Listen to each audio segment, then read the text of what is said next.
Essas formas de fazer, de ser e de se expressar.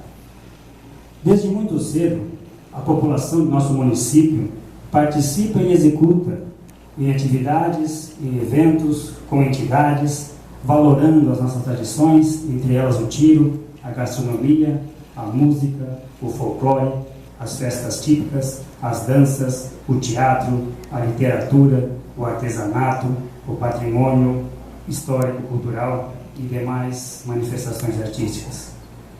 Foram e são muitos os artistas e entidades que desenvolveram e desenvolvem, que divulgaram e divulgam a nossa cultura, as nossas expressões artísticas e as nossas tradições. Por isso, a cultura jaraguaense é tão rica e diversificada, pois são esses os atores que produzem diariamente a nossa cultura, em grupos ou individualmente. Devemos ter orgulho da nossa Fundação Cultural, bem estruturada, bem equipada, com uma ótima biblioteca pública, com ótimos museus, com um arquivo histórico que conta a história e muitas histórias, com patrimônio histórico, né, seu Hélio, que apesar de muitos considerarem o patinho feio da Fundação, hoje temos um entendimento bem maior do que quando começou lá atrás, o professor Balduino, em 85, o trabalho pelo patrimônio, pela conservação da história e das memórias, não só nas edificações históricas, mas também nas tradições. Temos um conselho, professora Natália, que é um conselho de cultura, na verdade dois, o Conselho de Cultura e o CONFAM, dois conselhos que dão uma ótima estrutura para o trabalho da Fundação. Temos um fundo de cultura que é referência no Estado. Hoje, nosso fundo de cultura gira em torno de 1.800.000 por ano, prefeito dito. Estamos além do que preconiza o Sistema Nacional de Cultura.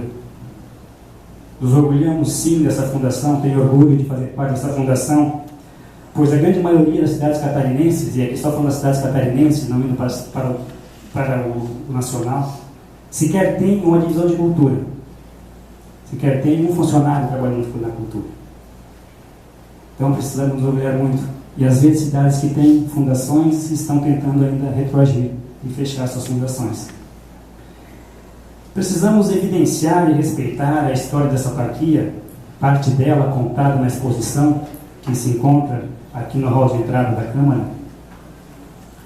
E na data de hoje, professora Natália, vereador Jair, Jefferson, Marlene, quando a Câmara de Vereadores reúne os ex-presidentes da Fundação, traz à memória todos os fragmentos da história dessa entidade e da contribuição que a contribuição de cada um na história desse município e dessa fundação. Cada um contribuiu na construção desse mosaico de lembranças e no desenvolvimento da cultura dessa cidade. Fragmentos que se evidenciam pela continuidade de muitos programas, professor Balduino, Inácio, que começaram lá em 85. Podemos citar alguns aqui, a Schützenfest, o Jaraguá em Dança, o Festival da Declamação, os concursos da canção, os festivais da canção, que continuam até hoje. Pelo apoio às entidades e artistas, aqui muitos representados, fatores que foram essenciais para o enriquecimento da nossa fundação. Peço licença aos meus colegas ex-presidentes para dizer que nós formamos uma pequena parte desse mosaico, uma pecinha, uma engrenagemzinha, pois tivemos a oportunidade de, em um dado momento da história, sermos escolhidos para servir essa instituição. Não posso deixar de dividir essa menção, e sei que vocês, ex-presidentes, concordam comigo, com todos os servidores da Fundação, com todos os ex-servidores da Fundação, sejam eles concursados ou não, que deixaram e deixam sua marca e seu legado nessa instituição, com seus conhecimentos, responsabilidades, trabalhos, abnegações, muitas noites, muitos domingos, muitos feriados, né, dona Andréia? Vocês merecem todas as homenagens e respeito. E vocês, colegas da Fundação, se opõem aos ditos populares que dizem que o servidor público trabalha pouco, gente. O pessoal que diz que o servidor público trabalha pouco, eu convido para estar com a gente na Fundação Cultural ou em outras instituições do município. Por isso, meus colegas, eu deixo aqui meus parabéns a cada um de vocês. Mas qual a importância da cultura? Para uma pessoa, para uma comunidade, para um país? Para expressar meu entendimento de cultura, Dr. Rafael, quero relatar uma entrevista que fiz um tempo atrás com um agricultor, Amarildo, no interior do município, do Garibaldi, que se tornou uma das muitas experiências que tive ao longo desses 18 anos como servidor da Fundação Cultural de Jaraguá do Sul. A casa desse agricultor, rodeada por flores, com uma bela horta, um grande pomar e uma cerca que servia de divisória entre o quintal e o pasto para o gado, possibilitava, mais ao longe, a visão da roça de aipim e de milho e do riacho de águas límpidas, cuja nascente, segundo o orgulhoso agricultor, encontra-se em seu terreno e corta toda a propriedade, que é cercada por um bom pedaço de mata nativa. No celeiro encontravam-se espigas de milho estocadas da última colheita, os cachos de banana penduradas por cordas, nos esteios, as ferramentas utilizadas no dia a dia. No estábulo, os animais que fornecem o leite pela manhã e ao final do dia.